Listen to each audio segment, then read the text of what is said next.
So andito tayo ngayon sa bayan ng San Narciso, Quezon, kung saan makikita natin ang napakagandang view na ating ibinebenta ngayon. So right now, nandito tayo sa Barangay Magiting, San Narciso, Quezon. Okay, so andito yung ating property na binebenta ngayon. Kung makikita ninyo, nandito po yung mga flag. So tabi po siya ng Provincial Highway. So ito po yung Provincial Highway. So makikita natin na napakalawak ng Provincial Highway. So ang ating binebenta simula doon sa may plug na yan, papunta po doon sa may mga plug. Ang kagandahan nitong property ito, halos lahat dito po ay kabahayan na. So makikita niyo dito sa property natin binebenta, wala pa naman ditong bahay. So may part doon. Dito sa kanan, lahat ay halos kabahayan na. Kagandahan nito is malapit din siya sa dagat. So tutoy ko kayo para makita natin yung dagat. So simula dito sa kalsadang ito, more or less ay 50 meters nandun ka na sa dagat. Ngayon po may dagat doon.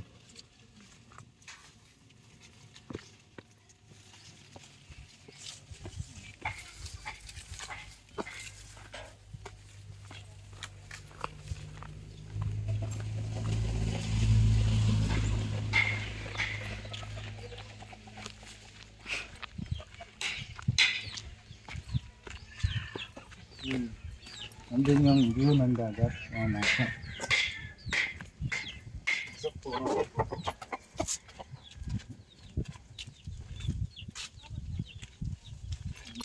ito yung tabing dagat. Simula doon sa sa highway, more or less mga 50 meters dagat na.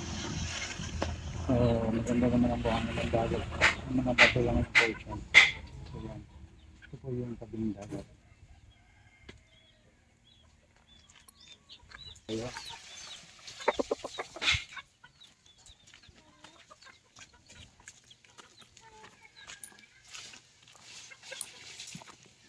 Yun po ang ating kasama ng hangga.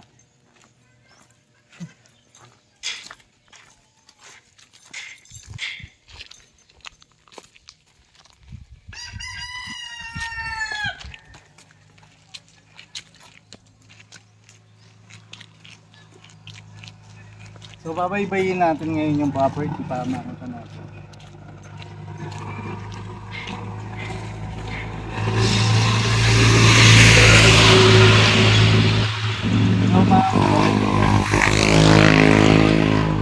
Tama po yung aming client na taga US, na first client namin na bumili ng property. Nagbibidyo ka. Okay, so ito na yun. Binabaybay natin. So right now, nagpapabakon na tayo. Ngayon na concrete post dito. Ito po may mga plug na to. Considered part ng property. Papunta po doon.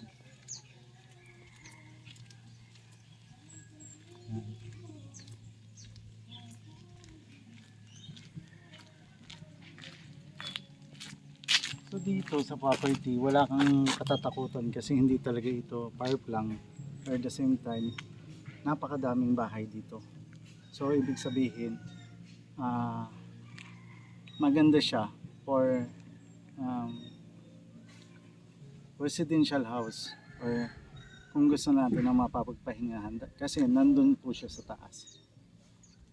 So overlooking siya. So ito yung ating plano, titingnan po natin.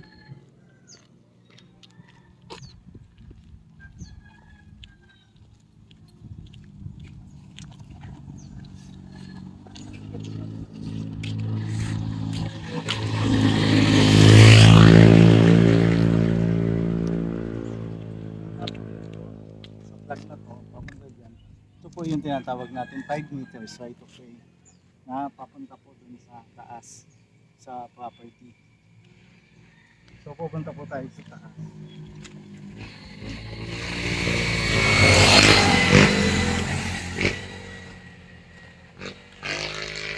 Stop na yun.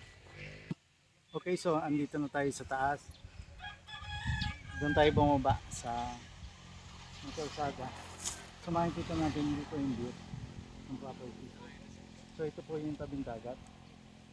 Kung mapapansin natin itong yellow na plug, ito na po yung magiging right of way. So ito po ay nasukat na natin, na-relocate na natin. So may mga lote na dito, bawat lote.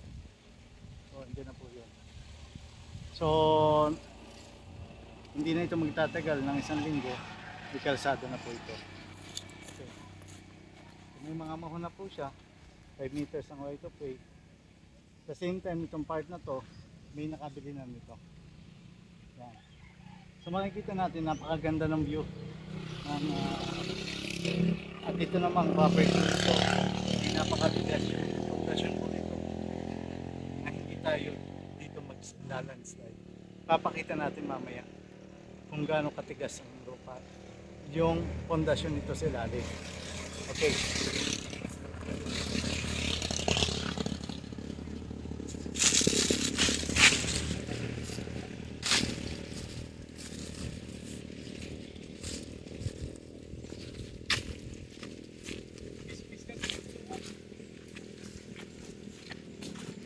So ito yung part ng 500 square meter plus na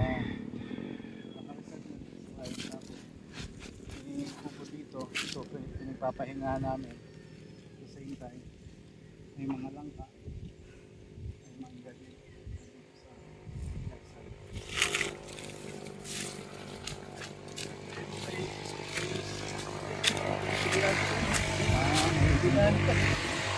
May pugal. Ay, may pinalipad. Sakitin mo nga. Tingnan mo. Palipad ko yan. Sige daw, nakakamalay na nga eh. Okay, so ibon. Yung ibon ba? Ay, naku na. So right now, so ito na yung property dito sa taas. May mga sukat na po ito. Katulad nito, may mga sukat na po ito. Kung nakikita po ninyo, may mga mahon. Simula po ito doon sa papunta doon, 300 square meter. Nakita mo yung mahon? Ayan. Ayan. So kita pa din yung dagat. Yung view natin, yung dagat. So ang gandahan, overlooking view sa dagat, mga ka-farm. Yan. So pupunta dito. Dito po available kasi itong pwestong ito, gagawa namin ng office. Ito po available dito.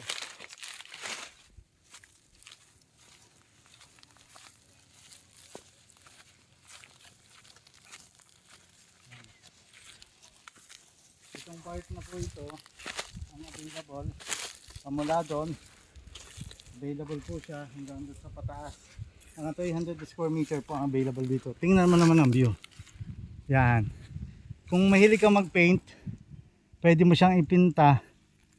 Maaaliw ka dito kasi malakas ang simoy ng hangin. Malamig dito sa gabi.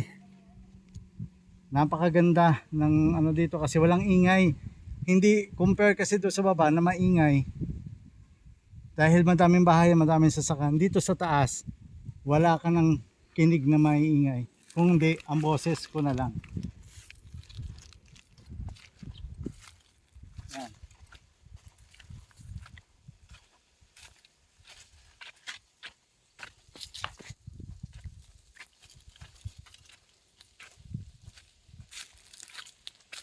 So ito pong mga nilalakad natin, available po ito. Wala pa may-ari nito. Kasi may muhon po dito. Tulad din po nito. Ito po kasi may ano na, nabili na. Tingnan ulit natin ang view. Oh.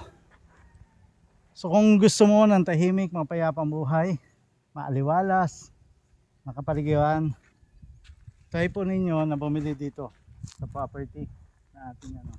So ito po ay kalsada. 5 meters ulit. May muhon na. May mga muhon siya. May palatandaan. So wala tayo magiging problema.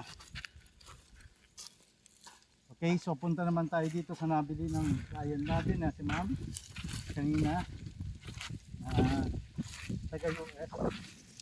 ano na po, kanilang down payment na nila. So, talagang kanila na po ito. Itong property nito. Sabi nga,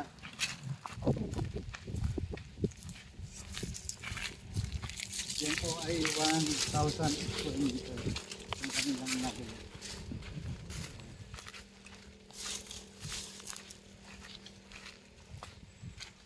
So right now,